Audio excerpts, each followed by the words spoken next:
My name is Kennedy Whiters. I am the founder and program director of Black Historic Preservation. I want to thank you all so much for spending about 90 minutes or so of your time tonight with us and learning more about Black people in historic preservation, and that we've been engaged in this field for, this says 400 plus years, 200 plus years, probably since our existence in this country. So I'm really excited to have with us tonight two scholars who have been researching this very topic for many years, and we'll have them present their work, and I'll engage and moderate a moderated discussion with them, and then allow for you all to ask some questions. So this is our agenda for tonight, and I'll start by giving you an overview of Black and historic preservation. But before that, I realize that many of you might be new to AirMeet, and so this diagram is illustrating what to expect. And a quick summary of our community agreements. There's a link shared on our website, Black and Historic Preservation's website, there was also a link to our community agreements in the Eventbrite page. And just real quick, we're here to allow for a variety of perspectives to share in a respectful manner, and to support creating a brave space for us to learn from each other and engage in reciprocal learning and reciprocal teaching in this virtual space here.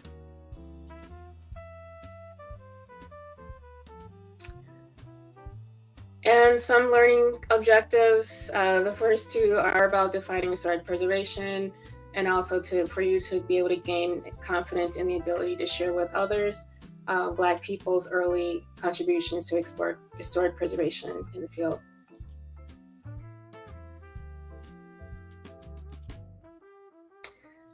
So again, my name is Kennedy Whiters. In addition to being the founder of Black and Historic Preservation, I'm also a practicing architect. I'm licensed to practice in New York State, which is where I am joining you from today.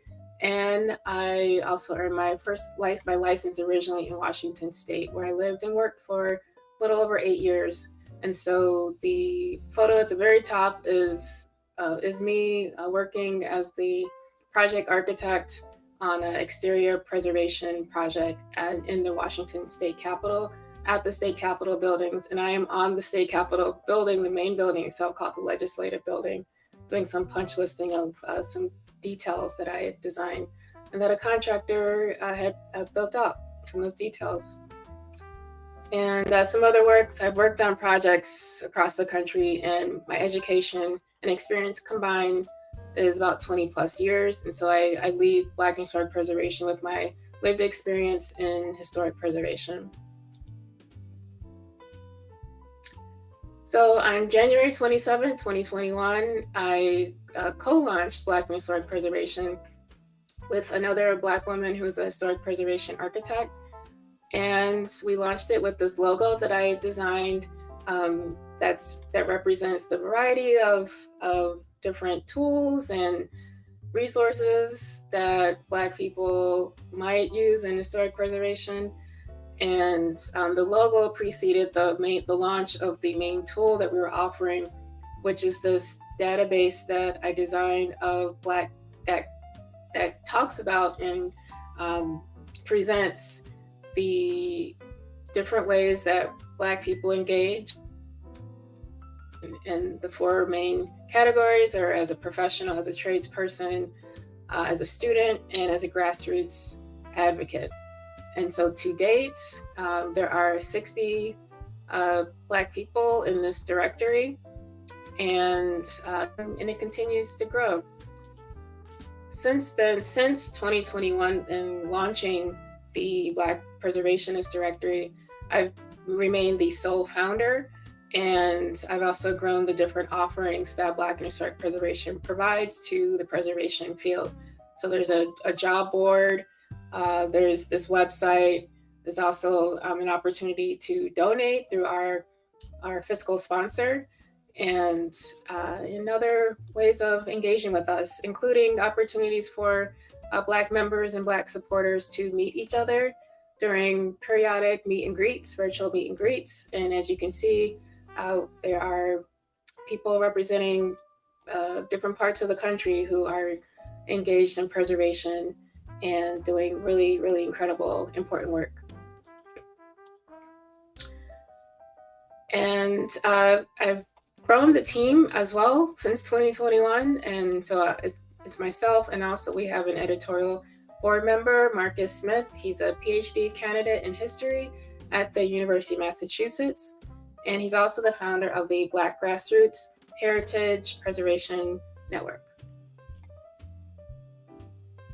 And another recent tool that I've added to the offering of Black and Historic Preservation is the Preservation and Belonging Lab. And the main mission or crux of the initiative is to explore and research the aspect of narrative change about what type of building belongs on a landmark designation roster, either at a local or a national level. That's beyond integrity. And that's what that research initiative explores. And regarding narrative change relating to the interpretation of historic and heritage sites, that's what Unredact the Facts explores. And then there's general research about preservation and belonging. And so the first major publication to come out of the lab, I'm launching in 2 weeks, and that's our Transformative Preservation Guide. The core values for Black and historic preservation are Black agency and community, well-being and equity, equity meaning racial, pay, and gender, and preservation for all. And these member talks, like the member talk we're hosting tonight, covers all 3 aspects of our core values. It's one way that we practice our core values is by having these public presentations and conversations.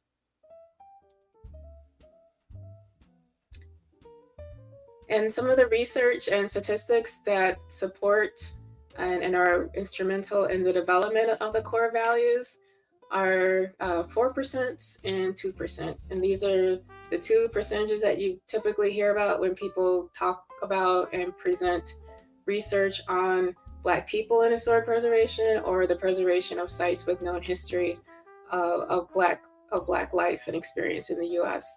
And so 4% is the percentage of historic preservation professionals in the US who identify as Black, and 2% is the percentage of the 95,000 places on the National Register of Historic Places whose nomination forms identify association with Black people or Black life in the US.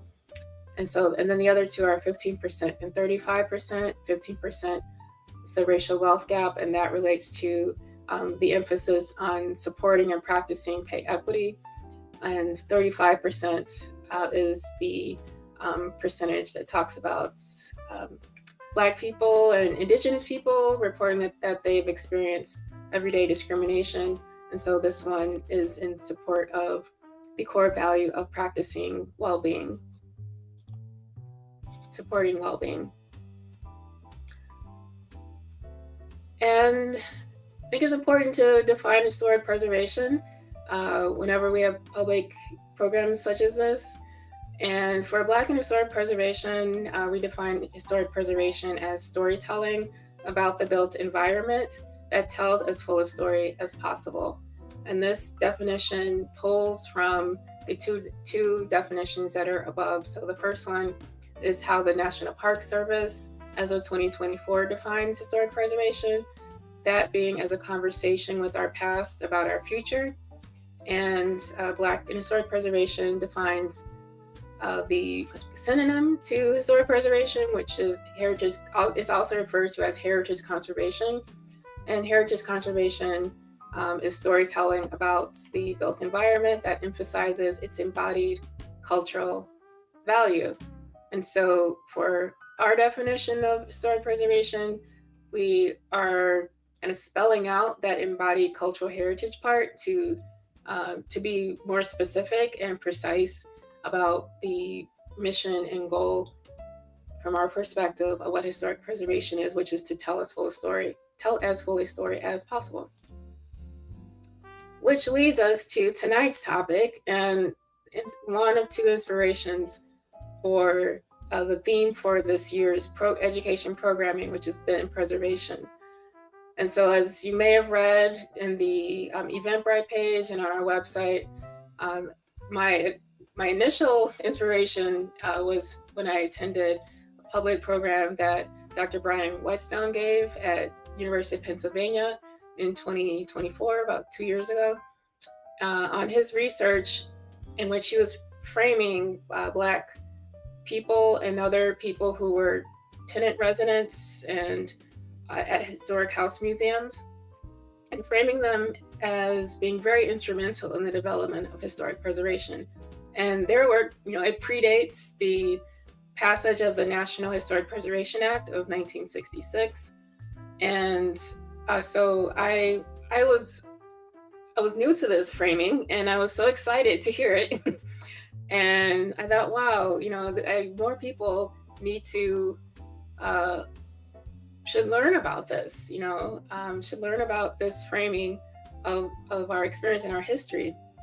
And then also what I did not share on the website, but I also became aware of Dr. Tara Dudley's research as well, and Dr. Mary McLeod Bethune, as I began to learn more about Dr. Bethune's work as well.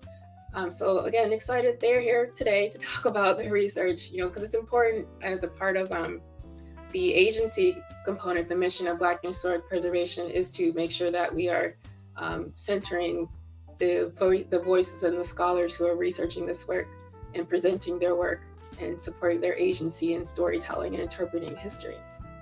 And so months after I saw Dr. Whetstone, Beyonce, she practiced, a method of telling as full a story as possible, but it was about country music and country culture. And she used a phrase called "been country," and that's what that we're seeing on the screen here, where she was saying in very precise words that Black people have been country, that we've been engaged in country culture. We were many pioneers of the music, country music as well. And so, I adopted the "been country" phrase and, applied it to historic preservation, saying that Black people, that we've been preservation. And here we are tonight, having a conversation about that very topic. So we've had several programs this year that preceded tonight's public event, and there are more to come. Again, join us in 2 weeks, and I'll talk about our soon to be release and launch our Transformative Action for Preservation Guide. And we have been continuing to transcribe records of chattel enslavement. And we have 3 more sessions this year in July, September, and November. And the Bin Preservation series, I launched it with these profiles of our Black preservation ancestors by profiling and framing them as preservationists, and like little known history about these main figures that people know or may not know much about, who are Black and were doing incredible work, and a lot of their incredible work was about preserving and reusing, maintaining, being stewards of, fundraising for historic sites, existing buildings across the country. And so we're very thankful for our sponsors and supporters of Black and historic preservation. Thanks to our fiscal sponsorship status, I was able to apply for and receive a grant from the Richard H. Dreyhouse Foundation. And we recently learned that they are renewing the grant funding support for a second year. And so really thankful for that. And then over many years, we've had nonprofit organization supporters as well. And thank you to our dues paying members and supporters, Black and not Black as well. So thank you. If you'd like to report your attendance at this event for continuing education units, you can self-report and receive a certificate as well to confirm your attendance. And so if you complete the feedback form, you'll receive a link to the feedback form in addition to a link to this recording. Indicate that you would like to receive a certificate in the feedback form. And like I said, a recording will be available for this event. And so please do not screen record. But we welcome you to take a photo of the screen and post it on social media. If you do, please tag Black and Historic Preservation on Instagram. And with that, I'm going to pause for a minute and bring to the stage our first speaker, Dr. Brian Whetstone, and then we'll follow with Dr. Tara Dudley. And so with that, I'm going to stop sharing my screen. Those are all for my announcements. I'm going to go off to backstage and give the mic and the stage to Brian now.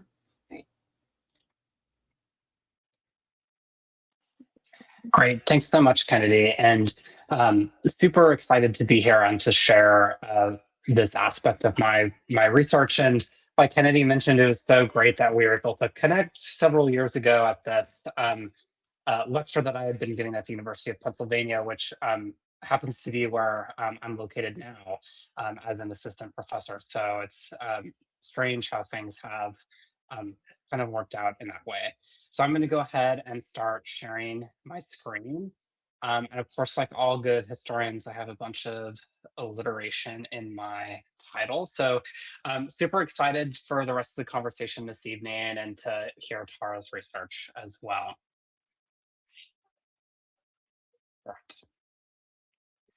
So right now in the United States, there are countless tenants who find themselves renting from unconventional landlords. And those are house museums, historical societies, and heritage organizations.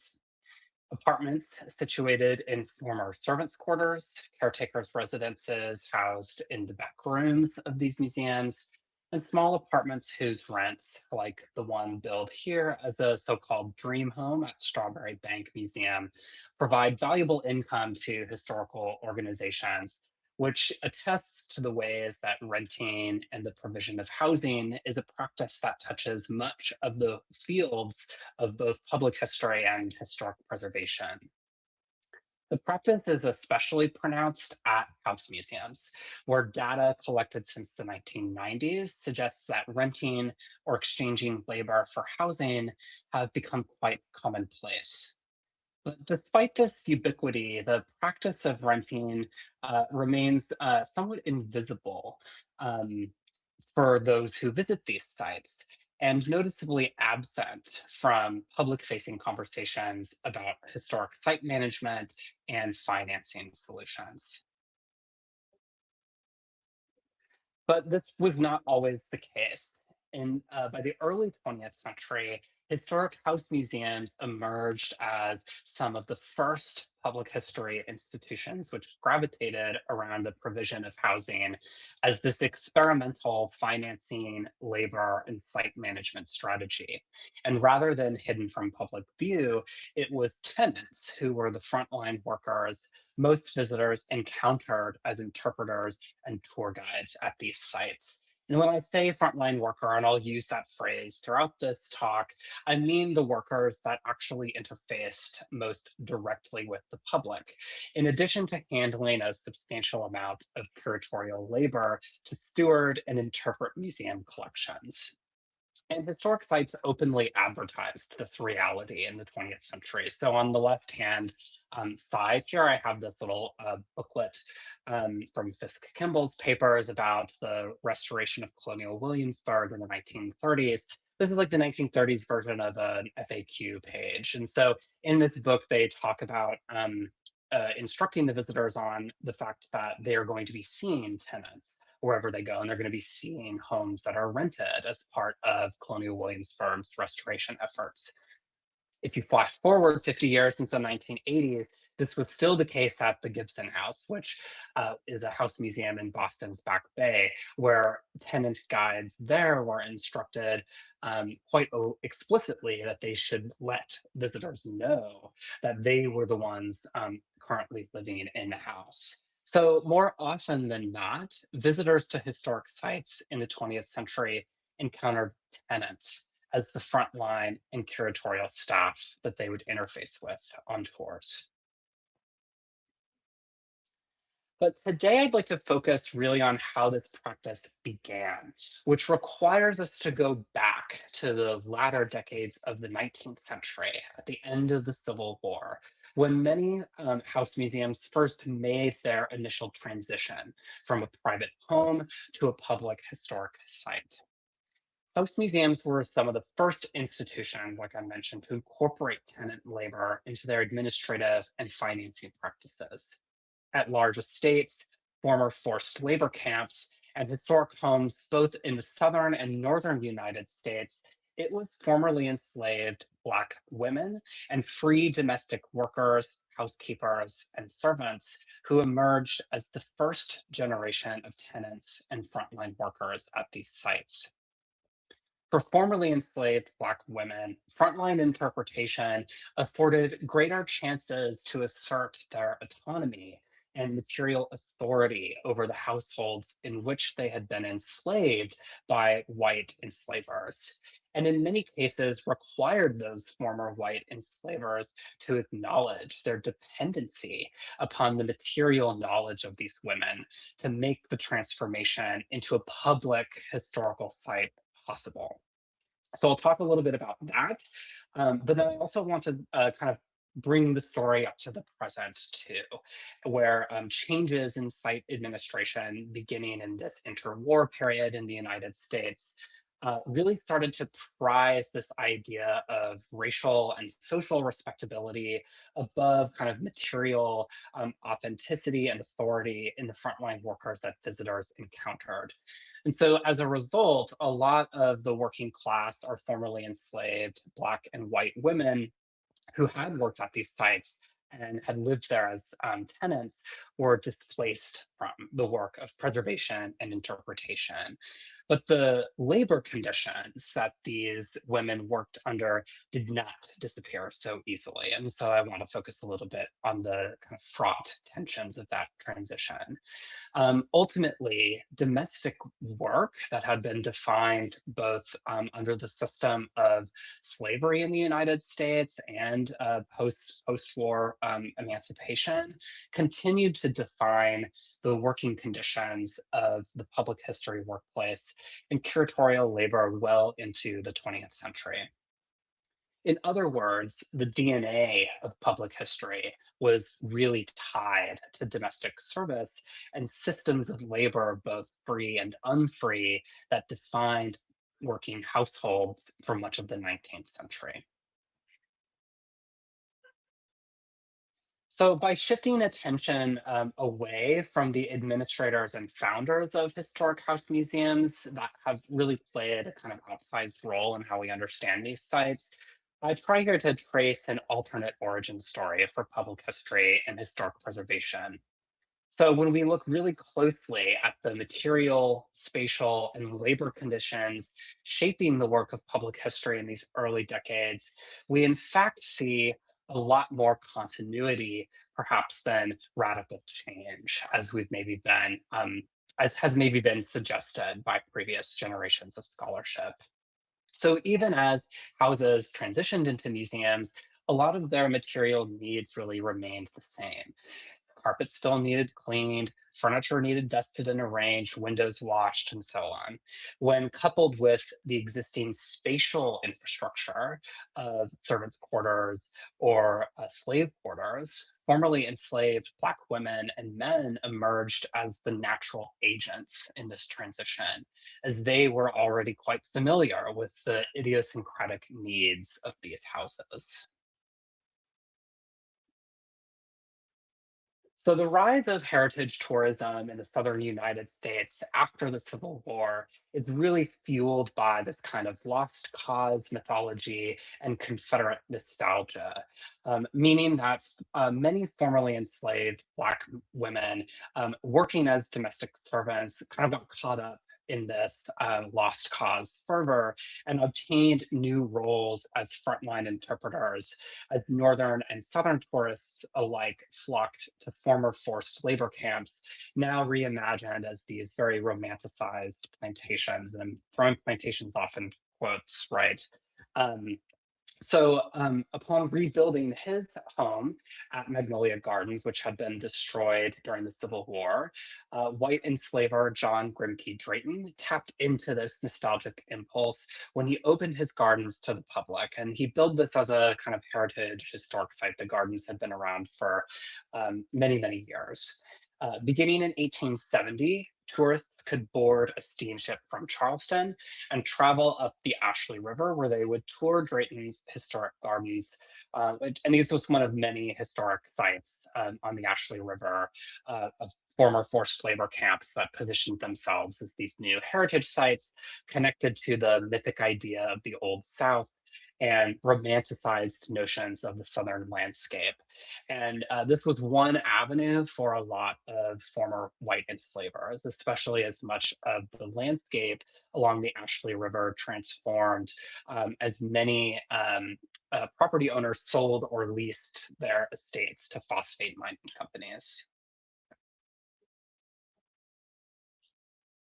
So after stepping off the steamship at Magnolia, white tourists would have encountered Black men and women as guides and gardeners, tending the meandering paths and garden beds of Magnolia and guiding visitors through the historic grounds. Whether the Black people white tourists encountered at these sites had been enslaved or not, at that site, many white visitors assumed they presented this authentic link to the antebellum past and lent these sites the kind of feeling of historic authenticity. At Magnolia, it just so happened that these Black men and women had, in fact, been formerly enslaved by the Drayton family, such as the woman shown here. And all we know about her is that her name is Phoebe, but she lived at Magnolia until her death in around 1913. She had been enslaved at the site, had been born enslaved at Magnolia. Certainly, white tourists framed these encounters through a very racist and nostalgic lens of the Old South, where they imagined enslaved men and women living in benevolent harmony with their enslavers. And as you can see here, Phoebe's image was disseminated through postcards that were circulated quite widely, which is certainly playing on this kind of racialized nostalgia. But for Black people, for women like Phoebe, working as a frontline guide afforded better opportunities to negotiate their labor and achieve greater autonomy compared to other opportunities available like sharecropping. And this is one reason that many Black women entered domestic service after the Civil War is there's that ability to kind of negotiate your working hours and how much you're getting paid. As guides, women like Phoebe could negotiate their wages and compensation alongside some of their duties as domestic servants or gardeners.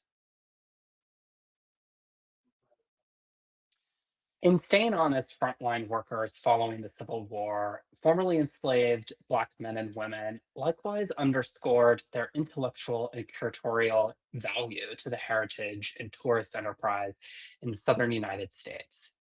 Black guides like Phoebe at Magnolia Gardens, quote, know every flowering nook and blossoming cranny, end quote, reflected one visitor in the 1930s.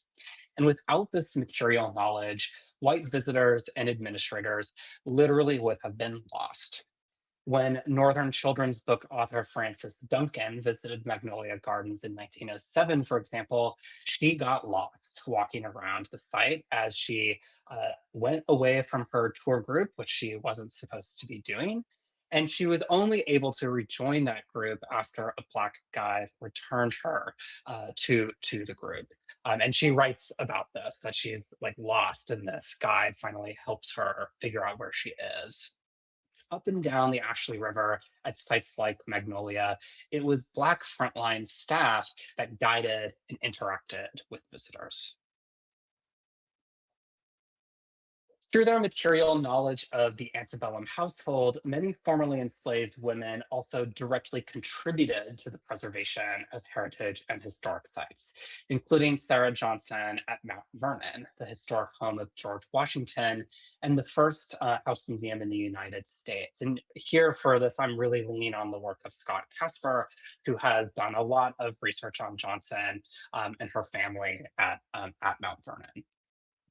Enslaved by descendants of George Washington, Johnson continued to labor at the site as a domestic servant and cook after its acquisition by the Mount Vernon Ladies Association, the MVLA, in 1853. When the MVLA's officers struggled to determine the authenticity of their planned restoration for the house, they frequently turned to Johnson to help them. In 1896, for example, MVLA Superintendent Harrison Dodge enlisted Johnson to determine whether a supporting beam in Mount Vernon's hallway was exposed or covered by a decorative arch. Quote, Sarah says she remembers perfectly, end quote, that the support was a straight oak timber, Dodge reported. And her memories established the basis for the hallway's restoration, which you can see here, what it looks like on the left with this kind of faux arch that was there versus the restoration on the right that relied on Sarah's memories for that. In this way, Johnson was a really important agent in the restoration of Mount Vernon, and she exercised her material knowledge of the Washington household that she had acquired while enslaved and later as a free domestic worker.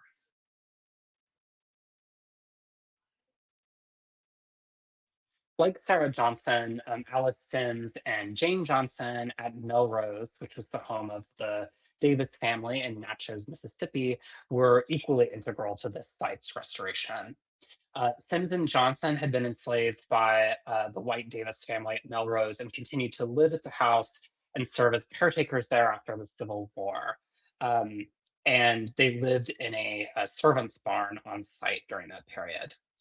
When George and Ethel Kelly purchased the house in 1900, Sims and Johnson were really instrumental in guiding the restoration of this house and grounds for its opening to the public, first during house tours conducted throughout Natchez, and then later, this site is now part of the National Park Service.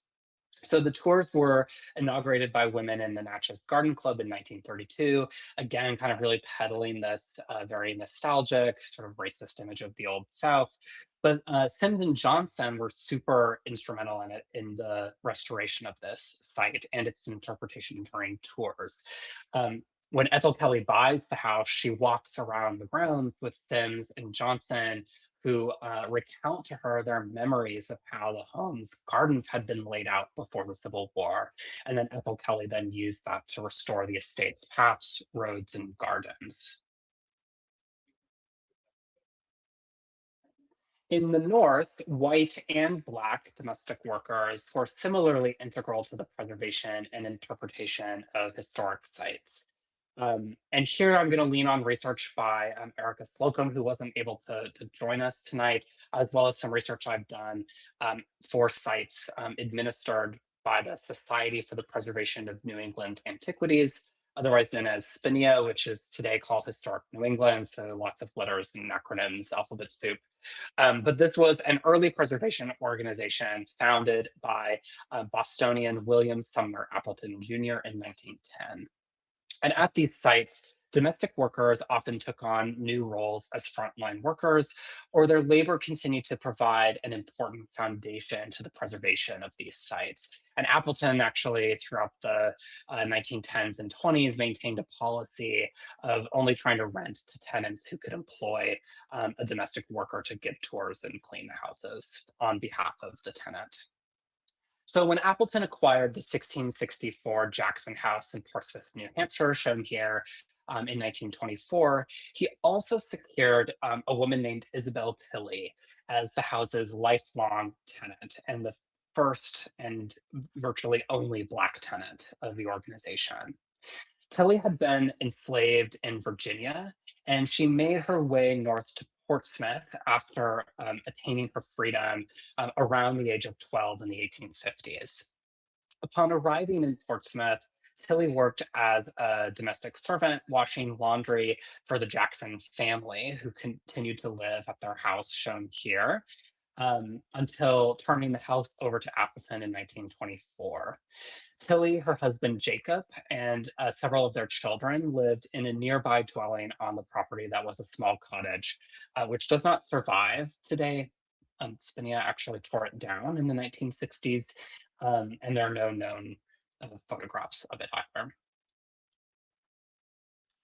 As with northern white tourists at sites like Magnolia Gardens or Mount Vernon, Appleton really looked to Tilly as a agent in establishing the house's authenticity and historic charm, though he refused to let her interface directly with most visitors. As seen here by this quote I have on the screen, Appleton felt that Tilley's presence and labor at the Jackson House provided what he described as the necessary old fashioned New England flavor of the site, or what other visitors described as picturesque upon seeing the house and grounds for the first time. And so this is the front of the Jackson House, and that her Tilley's vegetable garden can be seen right here. Visitors would have seen laundry that she'd done drying on the clothesline, right? So her labor was absolutely essential to seeing the house as a kind of authentic working space. Behind the scenes, so Tilly was also paying rent. She was using the money she was making washing laundry to pay Appleton rent. And that amounted to about $8 in the 1930s. And that money really ensured the Jackson House's survival into the present day. By the 1930s, Tilly was almost 100 years old. She continued to wash neighborhood clothing. She had some help from her adopted son, whose name was Houston Allen. But her rent, Appleton remarked, quote, is by far the biggest item in the account, end quote, that supported the house's administration and maintenance. Um, though Tilly's rent was super essential to the operation of this site, Appleton was not a very good landlord. He undertook very few repairs to Tilly's cottage, and she often brought to his attention the loose windows, the leaking roof, the rotting clapboards on the outside of the house. It was really poorly insulated, and Appleton just refused to repair it. When Tilly died in 1937, Appleton tried to secure, quote, a white and American, end quote, tenant for the cottage who would interface directly with visitors. And Appleton struggled to find anyone because the cottage Tilly had been living in was in such poor condition that no one would take it.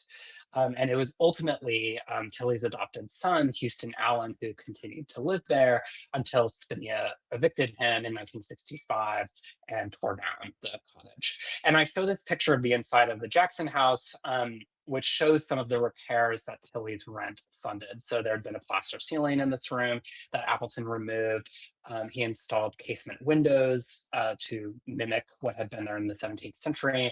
And if you see this little cutout in the wall next to the door in the middle of this picture, that was to show the interior framing of the house. All of that was funded by Tilly's rental payments. So this desire on Appleton's part to find a quote white and American tenant uh, for the Jackson House reflected how by the 1930s, a lot of site administrators really were looking for tenants and frontline staff that could communicate respectability rather than an authentic connection to the past as a former occupant. And the experiences of Mary Watson reflect these shifting values on the part of site administrators to displace many Black and working class women from the public history workplace. Watson was born in 1895 and began working as the housekeeper for gay bachelor and interior decorator Henry Davis Sleeper at his seaside estate Beauport in Gloucester, Massachusetts in 1919. And the Watson stayed on as head housekeeper for the family that lived in this house after Sleeper died. And then eventually William Sumner Appleton came along in 1942 and purchased the house for Spinia, and she stayed on as the first guide in the house until 1955 when she died, actually cleaning the house. She was in her late 60s at that time. Like women like Sarah Johnson, Wanson had this really intimate material knowledge of the care required to maintain and interpret Beauport's collection of early Americana and architectural salvage. And her race really enabled her to continue on as this interpretive guide and site manager until her death in 1955. Wanson was replaced after dying by a couple named Elizabeth and William Blanford. They were this white couple from Kentucky. They had no prior connection to the site. And Elizabeth assumed this more respectable title of hostess rather than custodian, which had been Mary's title. The couple also moved into a separate structure on site rather than living in the home's servants' quarters, where Mary had lived since 1919. And a transition to the more respectable role of hostess at Beauport was underway at many historic sites, beginning in the 1930s, but certainly accelerating after World War II, where site administrators tried to displace a lot of domestic workers from the public interpretation of these sites and instead prioritized hiring white, respectable couples. And hostesses were imagined to be more like the kind of romanticized historic owners, previous owners of house museums. And they played up these associations, like you can see here at Colonial Williamsburg, by dressing in this respectable colonial garb. And hiring married couples as well, or bringing on married couples as tenants, was a financial strategy too. Husbands were assumed to be working outside the home, so you could kind of guarantee more rental money from couples. But domestic service and the problem of keeping historic sites clean really continued to define a significant portion of what it meant to do public history after World War II. Without domestic workers in play, like the historic site administrators couldn't have their cake and eat it too, right? Like they couldn't have these underpaid domestic workers cleaning houses for them and also have these like really respectable white couples, right? So without domestic workers, many site administrators started mandating that domestic work be a condition of tenancy. You can kind of see this dynamic here from this quote from the colonial dames from a house that they were turning into a museum in Philadelphia in the 1950s, right? They had too many housekeeping problems and they needed someone to take that work on. And there really was this blurring of lines between domestic work and curatorial labor. And it was assumed that women would do this. So you can see here in the form on the right, this is for historic sites owned by the state of New Jersey, who would have couples stationed there where the wife was assumed to be the caretaker and the husband was assumed to kind of work outside the home. And caretakers were responsible for domestic labor and curatorial practices that were kind of imagined as two sides of the same coin here. And to quickly bring this story up to the present day, changing professional standards of care and efforts to assert interpretive authority, particularly beginning in the 1970s, really started to disaggregate tenants from exercising curatorial authority over museum collections.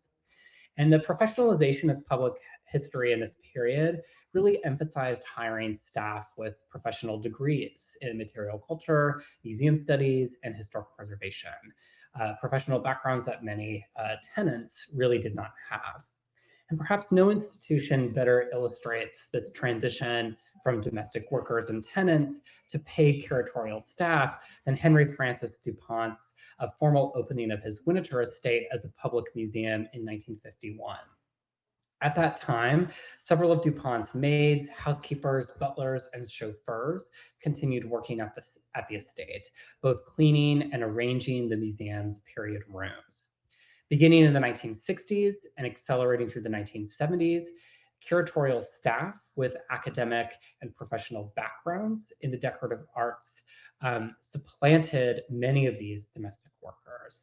And one of the best examples of this is a man named George Coleman, who starts as one of DuPont's chauffeurs, transitions into this like all curator of all collections. And by the 1960s and 70s, he's only the building superintendent while you have these like specific curatorial roles. And these administrative changes had spatial corollaries. So in the first year of the museum's operations in the 1950s, Winter's former domestic workspaces, including pantries and servants' bedrooms, like that highlighted here in the plan, became the staff offices and study rooms for new professional guides. And I'll say this process wasn't entirely straightforward. So a lot of museums' abilities to first acquire respectable tenants and then segregate those tenants from curatorial labor was really contingent on the kinds of physical facilities that they could provide for their staffs. So one of the reasons domestic servants stayed on as frontline workers, in addition to their valuable material knowledge, was administrators' keen understanding that wealthier or more seemingly respectable tenants would only accept a baseline standard of living that included like common utilities like heat, electricity, and running water. So to return to the example of Magnolia Gardens, generations of Black workers continued to be the frontline staff at this site because they continued to live in the cabins that had first been built in the 1850s to house the plantation's enslaved population. These cabins that you see here on the screen were in use until like the 1960s or 70s. So while tenants have moved from the front lines to the back rooms of many historic sites, the necessary work involved in public history and preservation remains rooted in this system of domestic labor, both free and unfree. And this labor is often not valued or compensated accordingly, which many of us already know, right?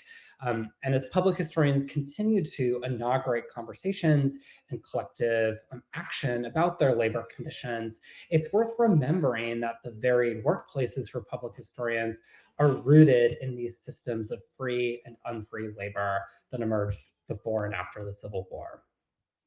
That work had value, both to the workers and administrators at these sites, and it was a significant component of what it meant to do public history for much of the 20th century. Acknowledging that public history is rooted in the history of domestic service and the history of slavery and freedom, right, in turn situates Black and working class women to central roles in the evolution of the public history and historic preservation workplaces. Thank you.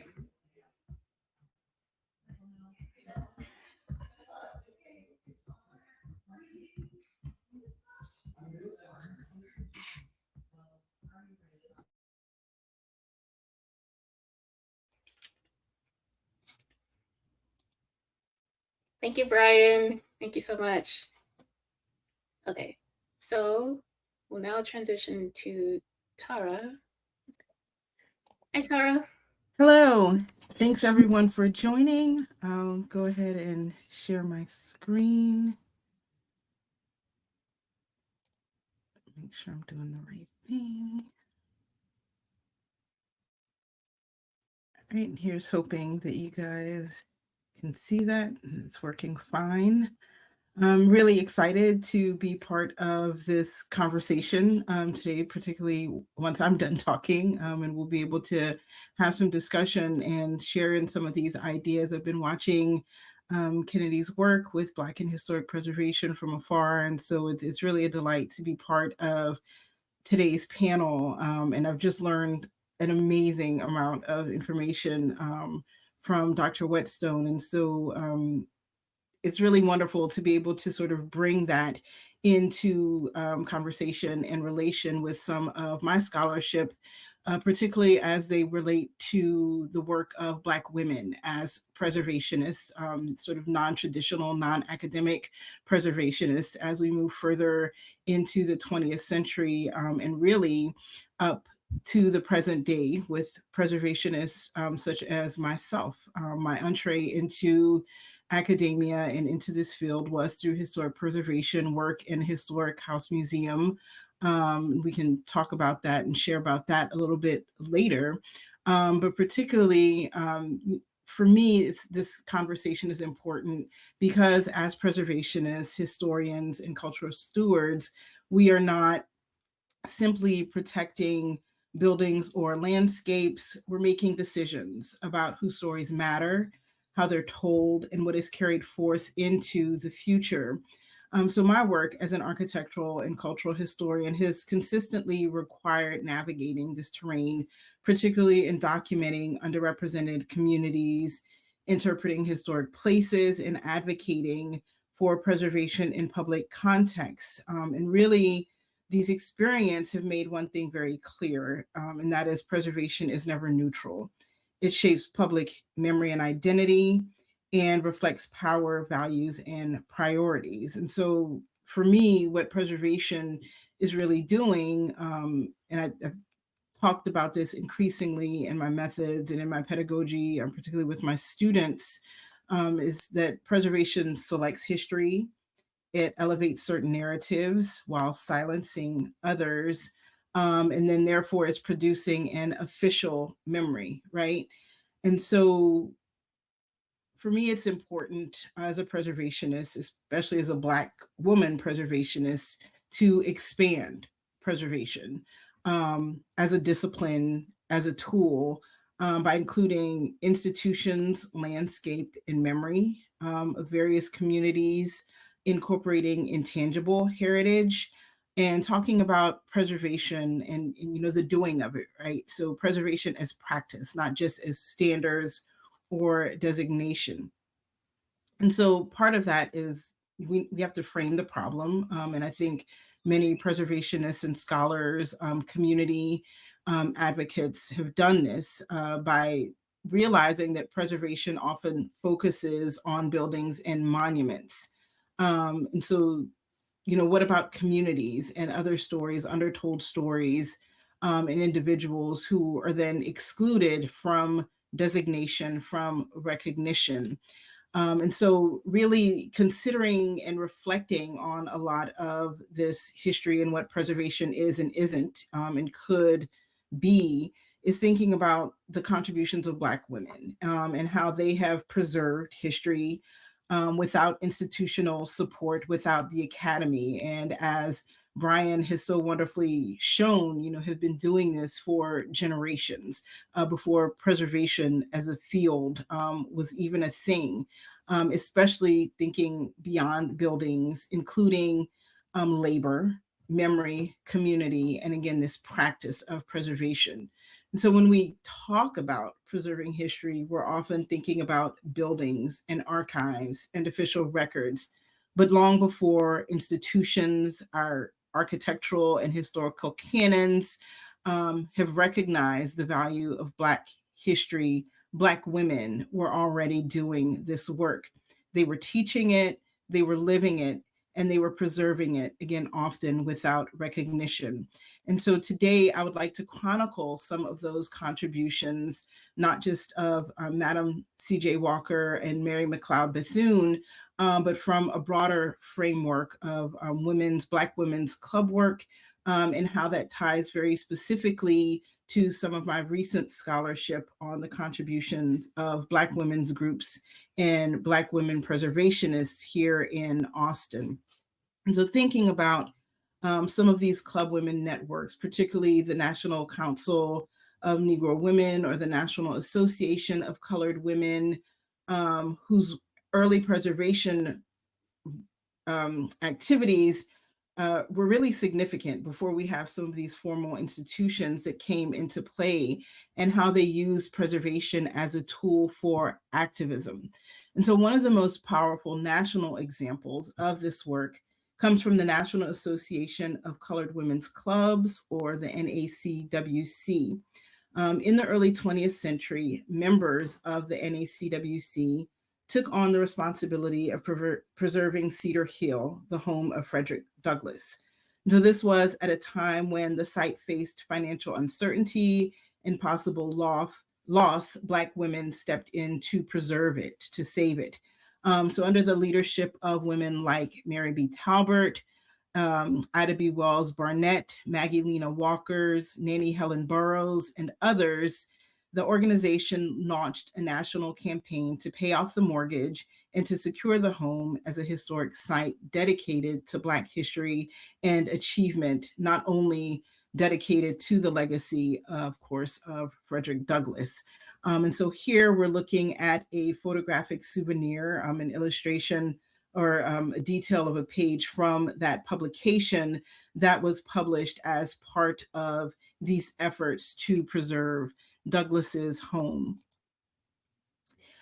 In a defining moment of this collective action, it was entrepreneur and philanthropist, Madam C.J. Walker, who made the final contribution that allowed the organization to fully acquire the property.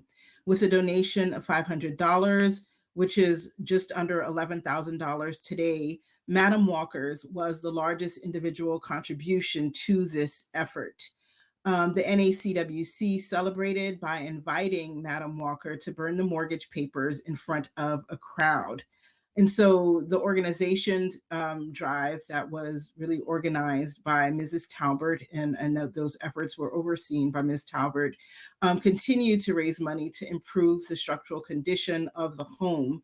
And so this was a clear example of Black women's advocacy of their preservation effort, and particularly for Madam Walker, the advocacy of architectural preservation to promote Black history and architecture to express Black achievement. And in a related note, some of my research on Madam Walker specifically really illustrates how she used the built environment, how she used architecture to promote and preserve African-American uplift. One really shining example of this is her elaborate mansion, Villa Lawaro, depicted here in two images that was built in 1916 or from 1916 to 1918. By a team that was led by African-American architect Vertner Woodson Tandy, who was New York State's first registered Black architect. Here at Villa Lawaro, Madam Walker had a 20,000 square foot mansion with 34 rooms, 3 terraces, a swimming pool, modern conveniences of the time period. But for Madam Walker, this was not just an expression of her wealth, and her progressive movement from the daughter of formerly enslaved individuals to one of the nation's first African-American millionaires. It was a statement. Villa Lawaro was an important monument that situated an African-American artistic and architectural aesthetic, but also a socio-political agenda in the canon of early 20th century American architecture. Despite the fact that patronage of major building projects by affluent clientele is a major theme of world architecture, Madam C.J. Walker is not widely recognized for the manner in which she expressed her personal and financial achievements in that of other African Americans through built works. And we see in particularly from the construction of not only the Madam C.J. Walker Manufacturing Company, but her residences in Indianapolis, Indiana, in Harlem, where she had a townhouse, but also in upstate New York here at Villa Lawaro in Irvington, that her design sensibilities, her personal ambition, but also this race pride culminated in architecture and the built environment. So it makes sense that she would have wanted to contribute to the preservation of Douglass's home, is a sign of African-American preservation and racial uplift. And I think it's very fitting today that Villa Lawaro really serves as inspiration for the historic preservation of African-American sites through the National Trust for Historic Preservation's African-American Cultural Heritage Action Fund, which was created in 2017 with various partners to help fund restorations of important structures, and now has moved to providing grants of certain types for the preservation of African-American historic sites across the country. And so we have not only Madam Walker, but also Mary McLeod Bethune, who also played a pivotal role in preserving Douglass's home, Cedar Hill, by leveraging her leadership in Black women's organizations, as well as through her federal connections to secure funding, restoration, and historical documentation during the 1920s and 1930s. It was as president of the National Association of Colored Women, a role that she held from 1924 to 1928, that Bethune maintained the organization's commitment to funding and maintaining the Frederick Douglass Memorial and Historical Association, which was the organization that had been founded to initially preserve Douglass's home. We also see Bethune being instrumental in infrastructure improvements at Cedar Hill. Between 1936 and 1938, she utilized the National Youth Administration workers to rehabilitate the grounds, re-terrace the slopes, and also to re-roof Douglass's growlery, which was a smaller structure on the site that served as his home office, essentially. She also contributed to documentary inventory efforts at the historic site by overseeing the first major Works Progress Administration inventory of the home's contents, which allowed for the preservation of valuable manuscripts and artifacts, and just continued to advocate for the financial support of the site, securing behind-the-scenes funding for emergency repairs that also ensured the home to remain secure. So her efforts really ensured the site's survival beyond the initial efforts of the group, and really helped to cement it as an important national memorial that we know of today. Her efforts were part of a broader commitment to preserving Black history, closely linked to her work with the National Council of Negro Women. But we also see this as part of Bethune's emphasis on institution building as another example of preservation. Of course, even before with her efforts at Cedar Hill, we see this through her founding of Bethune-Cookman University, which was founded in 1904. And so in this capacity, we see Bethune's leadership roles, her role as an educator, as a teacher, really helping to build institutions that preserved Black history, not just focusing on specific individuals or specific sites.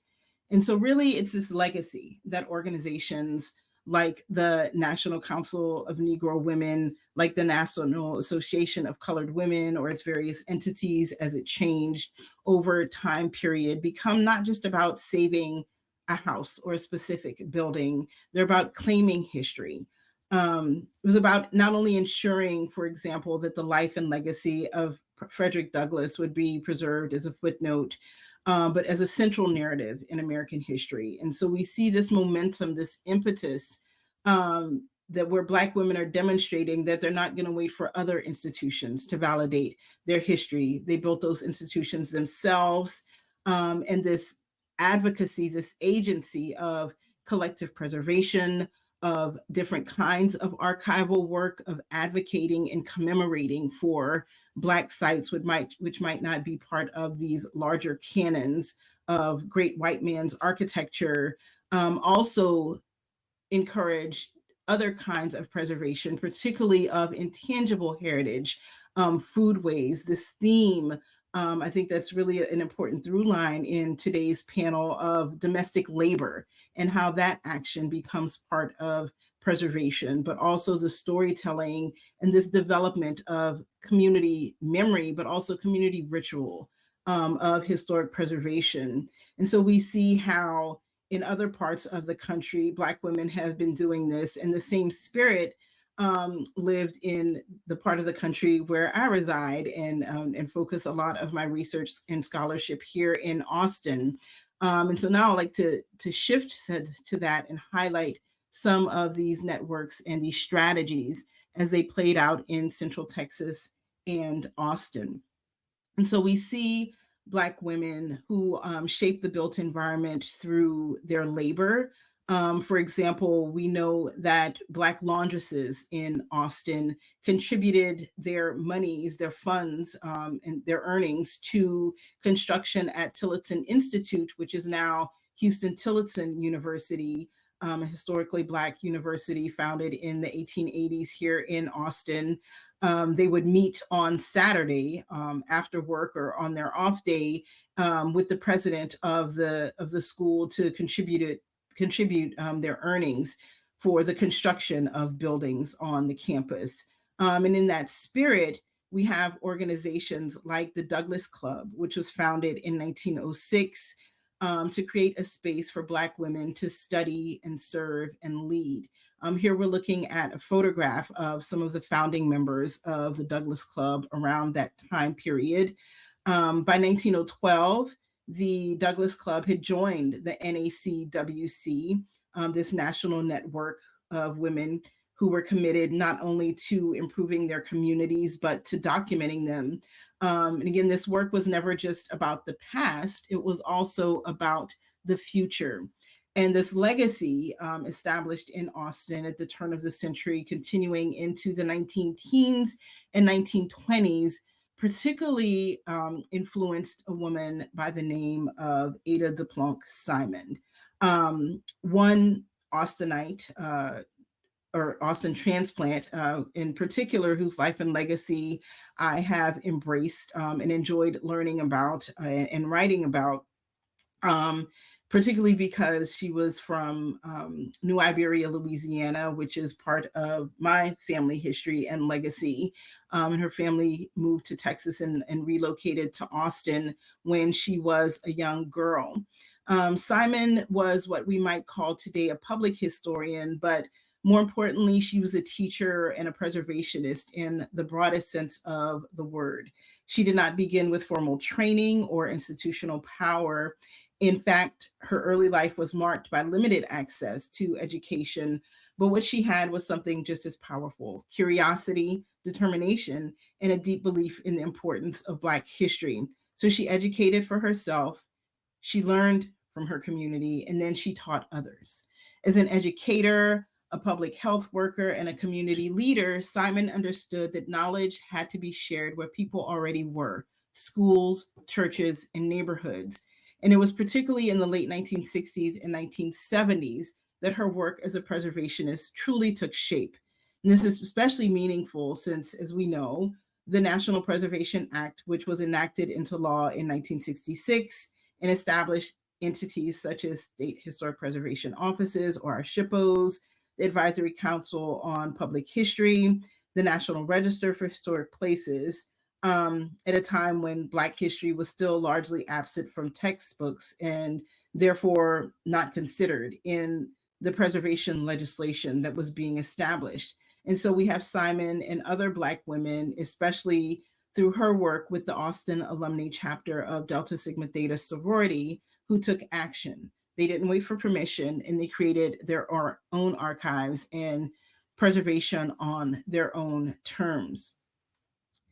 It was in particular during the late 1960s where we see these efforts come into fruition for Dr. Simon in the Austin alumni chapter of Delta Sigma Theta. During the summer of 1969, a wrecking crew discovered a log cabin when demolishing a frame house located on East 11th Street, just adjacent to where what is now Interstate 35, was expanding to the east in the neighborhood that had been relegated for African Americans after segregationist plans were cemented in the late 1920s. This was an area where we had the establishment of early Black freedom colonies or freedom communities, and that had become the heart of Black Austin. They learned that this dwelling had been the home of Henry Green Madison, who was Austin's first African-American alderman or city council member. The Madison family owned the cabin and the property on which it was located until 1957. And Nina Bell Wooten, then owner of the property on which the log cabin was located, gave the house to the city of Austin. And it wasn't just the log cabin that was there. Essentially, the Madisons had built their home, a more modern craftsman home, expanded around that log cabin. And it was in the destruction of that home for the expansion of the interstate that this log cabin, this 1850s log cabin, was discovered. And so the Austin Alumni Chapter worked with the city of Austin to carefully dismantle and temporarily relocate the log components of the home until a place could be found for its reconstruction. And ultimately, the cabin was reconstructed in Rosewood Neighborhood Park, which was a segregated African American park in Austin, where the building stands today. But it wasn't just about preserving the building. The sorority, led by the efforts of Dr. Simon and others, went on to expand then on the history of the Madison family of the cabin, but then on the history of Blacks in Austin and Central Texas by gathering archives from families, those kinds of documents that might not have been in our traditional archives that families were not willing to let go of and house in those places for a number of reasons. They conducted oral histories and ultimately developed an exhibit that highlighted the history of the Black experience in Austin, beginning with the city's founding in 1839. The exhibit was adopted as a bicentennial project by the Austin Ethnic History Association and ultimately received a grant from the National American Revolution Bicentennial Administration. In 1975, under the leadership of Simon and other women such as Algerine Craig and Janie Harrison, members of the sorority compiled an exhibit of 1,000 photographs and documents on Black history with this funding and support.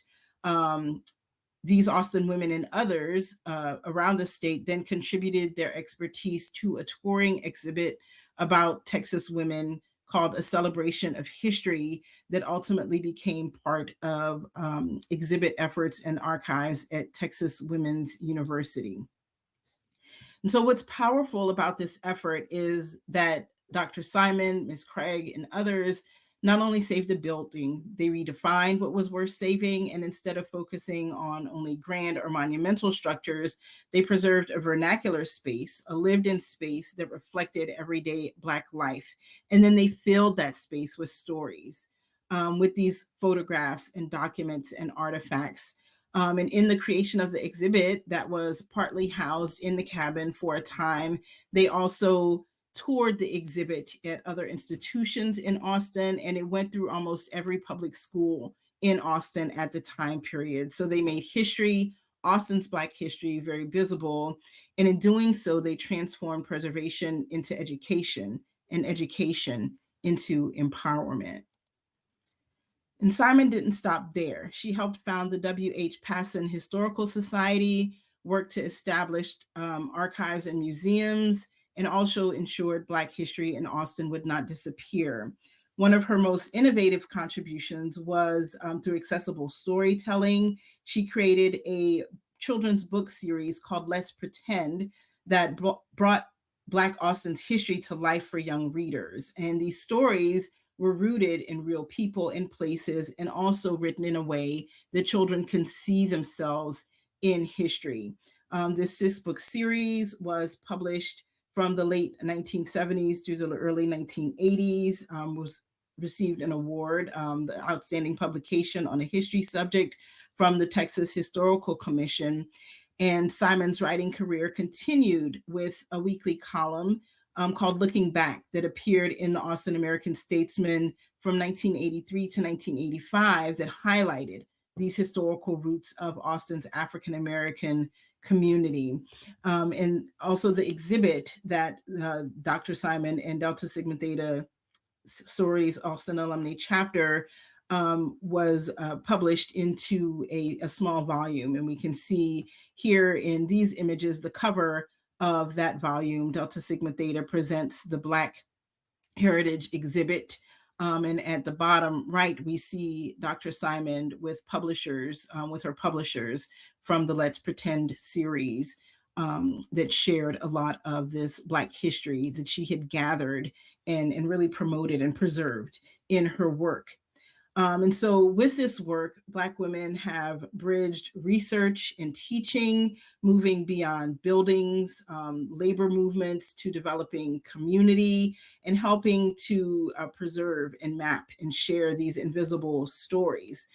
Women like Madam C.J. Walker, like Mary Cloud Bethune, like members of these organizations and Dr. Simon understood something critical. If you want to preserve history, you must teach it early. And if you want it to last, it has to live in the imagination.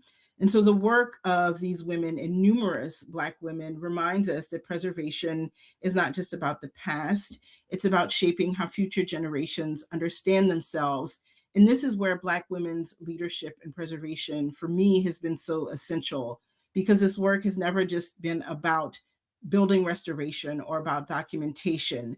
It's been about correcting omissions and challenging narratives, building pride and creating access. Black women have preserved not only prominent figures, but everyday people, the midwives, the teachers, the porters, the laborers who might otherwise be forgotten. And they've insisted this history is not marginal, that it's foundational, that it carries significance and integrity, keywords that are important to the preservation discipline. And they've often done this without institutional support, but with unwavering commitment to their communities, and shown that this memory work, this space making, this place making is about community work. And so long before preservation had a name, Black women endured and their worlds endured. Thank you.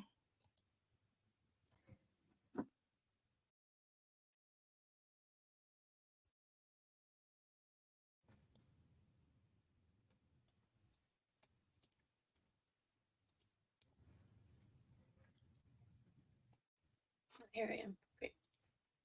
Fantastic. Woo! Thank you both. Wow, I feel as though we've experienced an evolution of Black people and Black women in this space, from, in a way, remaining in spaces out of necessity where we had no other option to move, and it was just a part of the condition of the time to stay in former forced labor camps, to then evolving to being in this space of preservation as a form of agency and advocacy and asserting our sense of belonging as well. So very, very powerful for both of you. I want to invite everyone that's joining us tonight to place their questions in the Q&A, comments in the chat, and I will kick us off with a couple questions. And I know we're a little over in our planned agenda here. If everyone could stay with us for a couple of minutes after 8 o'clock, so we can make sure we can answer some of your questions you might have. So let's see. Yes, so I'm going to place my first question on the stage, and it should be there. Everyone can see. Okay, so first question is, framing Black people as, quote, preservationists, especially those who are in the category of ancestors, as both of you have covered, is still new. That's the reason for today's talk. So what motivated you to embark on this research journey about early preservationists? I can go first. I think just my own experience, and for me, teaching architectural history and interior design history is not just about the material culture, the physical fabric. It's about the people who made these spaces, because of course architecture is for human habitation. And it just became fascinating as I'm learning about people who were inhabiting space and creating space or place, and these non-traditional ways just led into a greater understanding of this work as preservation work. And for me, especially as a preservationist, understanding those, untold and undertold stories, being able to learn about them and share them, and really expand on my own methods, and certainly wanting the teeth to legitimize, if you will, some of these methods, but also just my own scholarship and interest in this work, and really elevate preservationists past, present, and future in the kind of work that they do. Yeah, I think similarly, like a lot of this came out of things I was just like seeing in the field and in the way that we do historic preservation and public history in the United States. And so um, I was curious about like just like understanding how things had evolved, particularly the labor systems and the way we do this work. So we know a lot about like the kinds of I don't know, like ideological motivations that people pursue for doing preservation. And we know a lot about the kind of material outcomes of preservation, but we don't actually know, or we're not really taken inside how that process actually happens. And so for me, this was a way to do that. And it was uh, like surprising, but not surprising to like take this all the way back to the end of the Civil War and like see that that is really the origin point for a lot of like contemporary labor issues and dynamics we're seeing in the field today. Yeah, very, very true. Thank you. Let's see. So I wrote a preamble to this question, so I'll read it right now. But so one of the reasons I began framing these Black ancestors as preservationists is that I've noticed researchers have not been connecting their work to existing preservation practice, even for work people might consider traditionally, quote, preservation. And the person that comes to mind for me is Alonzo Herndon of Atlanta, whom I profiled yesterday on the Black Historic Preservation website and on Instagram. I found that existing research, even published by the Library of Congress, about Mr. Herndon did not frame one of his greatest real estate redevelopment achievements as a preservation project. And so specifically for the individuals that you mentioned, not just Isabel Tilley or Dr. McLeod Bethune, what led you to frame their particular work as integral to the history of preservation?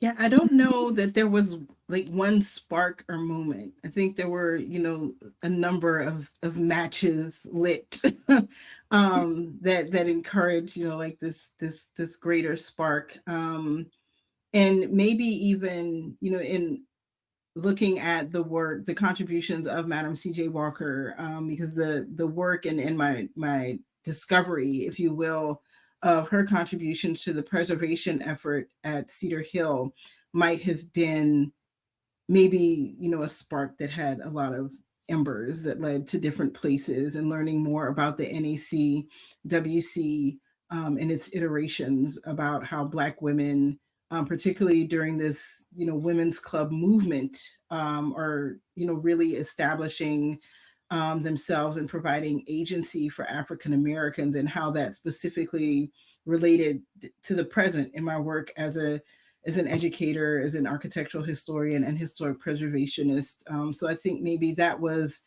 the the thing that got the ball rolling, so to speak, and looking for those contributions in different ways. And in general, a lot of my scholarship and work is looking for those sort of non-traditional contributions to allow us to um, expand the canon, if you want, of whether we're talking about architectural history, preservation history, because as Brian stated, that information is not there. And so having these aha moments and understanding that, hey, we can talk about this and frame these contributions in this way because of this work. So maybe that was the spark. Yeah, part of the spark for me was had done some work with a long time for a house museum in New England that has 2 apartments located in it with tenants that their rent is just like a substantial part of the operating revenue for that organization.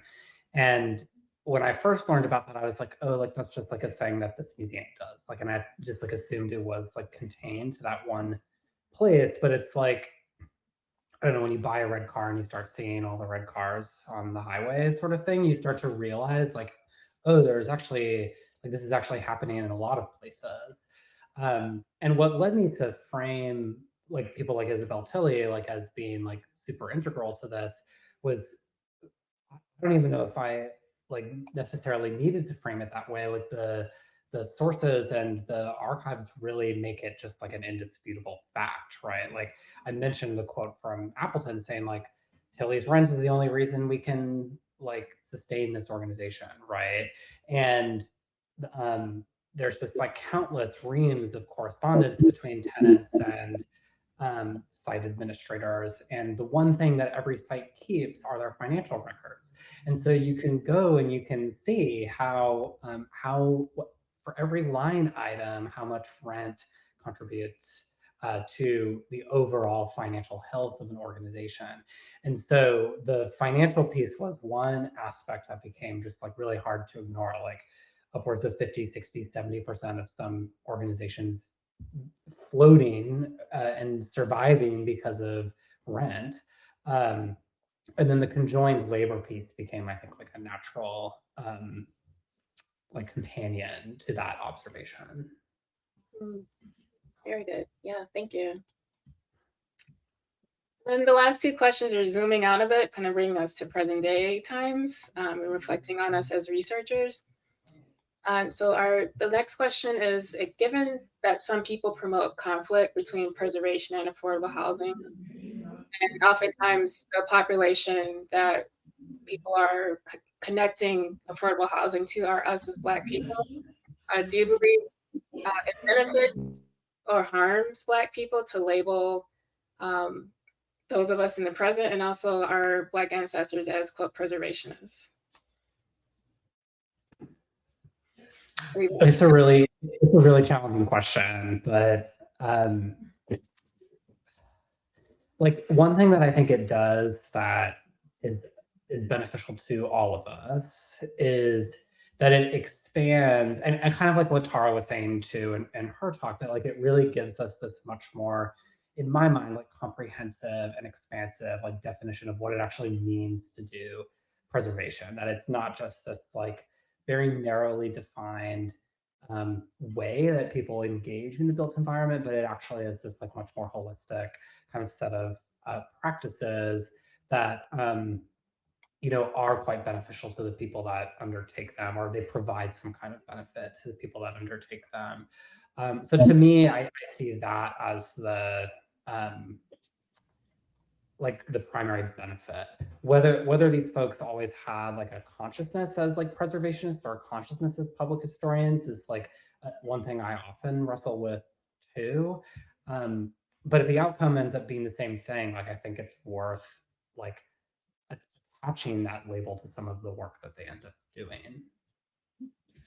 I think it's really important that we continue to use that term and to identify people as preservationists or community scholars and things of that nature, just so that, in practice, there is, we're increasingly recognizing the knowledge, and really placing legitimacy in the contributions of folks, especially if they're outside of the profession or outside of the academy. I think, continuing to use that term might mitigate some of this conflict that we have between, preservation and all of the sort of socioeconomic things, right? Whether we're talking about affordable housing, or just a misunderstanding of what preservation is and what it can be. And I think, just overall, because we have this idea of like preservation, capital P preservation, just like we have of what capital A architecture or capital A architect is. And so continuing to identify people in this way, I think might help to diminish or certainly mitigate a bit of that. Thank you. It legitimizes our ancestors and also those of us in the present and future. And as Brian stated, it provides this framework for us to plug into of what our work is, which legitimizes us as well. Right? It's important. Let's see. Okay, and the last question that I have, and I welcome anyone who wants to ask questions from the audience, is so again, kind of zooming out and looking at us as researchers and authors in this field, and also keeping in mind the perspective that history and also historic preservation, primarily it's been dominated by, especially the history relating to the Black people and our lived experience. A lot of it has been written by either white researchers, white authors, white presenting researchers and authors, and our field continues to be like overwhelmingly represented by a white perspective. And so this one is about this word called positionality, where the question is stating, continuing from the question about the inspiration for this research, could you speak to positionality when researching Black people? And I want to point out and define positionality for anyone who is unfamiliar with this word, because I always like these different words in academia and the illealities and so really sure people are not dissuade from engaging with preservation as well, just based on the words that we're talking about. So for anyone who is new to the word, positionality, in summary, it's the idea that the researchers or the author's identity can intentionally or not influence the results of their research. It speaks to one's position in our race-based caste system too, as being a dominant voice and a dominant presence in the field. And so to ensure that we are bringing in other perspectives and voices at the same time. So the example I placed in the Q&A is like a non-Black people researching Black people, but also Black people researching Black people and bringing in their own perspectives and perhaps perceptions of Black culture and Black people. And you know, every researcher can have this kind of narrow perspective of the subject matter they are researching and presenting. So yeah, I'm curious about your perspectives on one's position as a researcher, their lived experience that they're bringing to particularly researching Black people and our lived experience. Sure, I'll tackle this one first. Certainly my identity, my personhood as a Black woman affects my research. I didn't grow up saying I was going to be, an architectural historian or historic preservationist, until finding those moments and not even having to look for them at this point in my career, right? Once upon a time being afraid, I'm never going to have anything to write about, or this is not going to be accepted in the academy. And just being able to understand these stories and find them is, quite remarkable for me, because especially as I find, these relations to, like what I'm doing is not new. Ada Simon was from, where my family is from, moved to Austin like I did, and is doing this kind of work. And so it's wonderful to be able to make those connections historically, but then to write about them, from my present space with my various interests. But also, thinking about this positionality, in encouraging students to find those stories in their own histories or own communities. And so to take the kinds of narratives and methods in finding untold and undertold stories and expanding on them is really what I hope that I'm imparting to future historians and preservationists and designers. And so even though there is definitely for me, that positionality, that perspective, outside of that, I think it's, there are important aspects to being, part of a certain group or community, and taking those stories, learning about those stories, and then being able to share that and impart that in my methodology and my pedagogy as well. Thank you. Tara, that's such a good answer. I mean, so like I think about this a lot as like a white person coming at this story from that like position.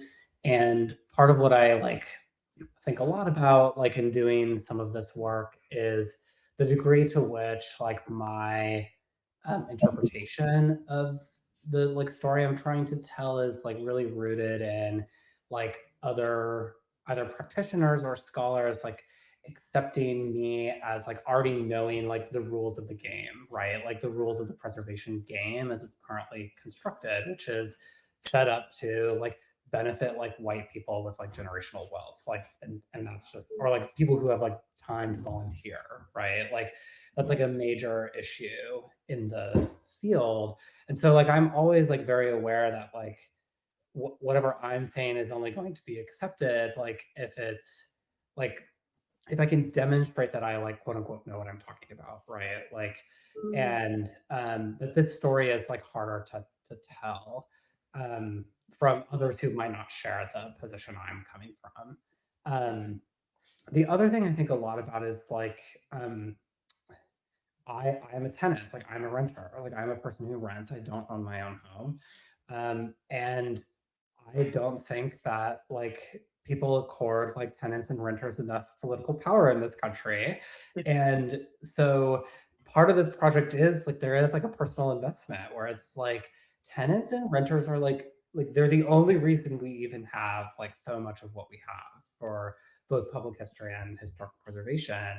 And so I see part of my like position really wrapped up in that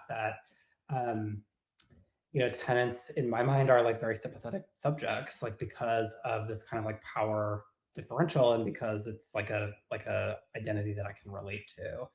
Um, so that's like one thing I was thinking about. I was also thinking about the like difficulties of doing this work in the academy, and like the academy can be so um, like extractive of the researchers and the communities in which they're working in, and like that's always like really hard to wrangle. Like in an ideal world, we'd be able to share these stories in ways that weren't dictated by like tenure guidelines and like peer-reviewed journals, right? Like there'd be a lot, like there'd be way more outlets for this kind of work, and people would have the time to like engage with these stories in a really meaningful way too. So um, I'll stop there, but yeah. Wow. Thank you both. Oh, I feel I just feel really great about your responses from both of you and how it's so important that each of us are a part of this work and we connect in different ways, and that the research can be, and that is our aspiration, because all three of us teach students, for it to be a springboard for them to connect with their own lived experience in some way. Right? That was very powerful. Thank you. Okay, so with the remaining minutes that we have, I welcome anyone from our audience to provide reflection in the chat or to ask a question. I'm going to pause for a minute. Get us answered.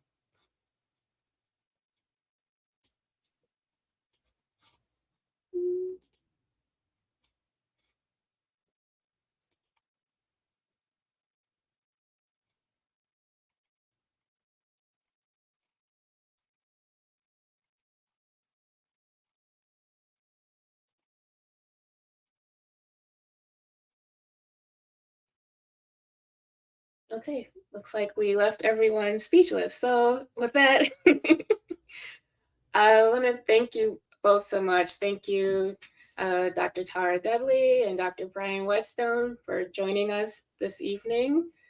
And enjoy the rest of your week, and congratulations to graduates and all that wonderful stuff. Yeah. Yay. Yes, thank you. Yes, thank you. This was great. Thank you so much. All right. Good night.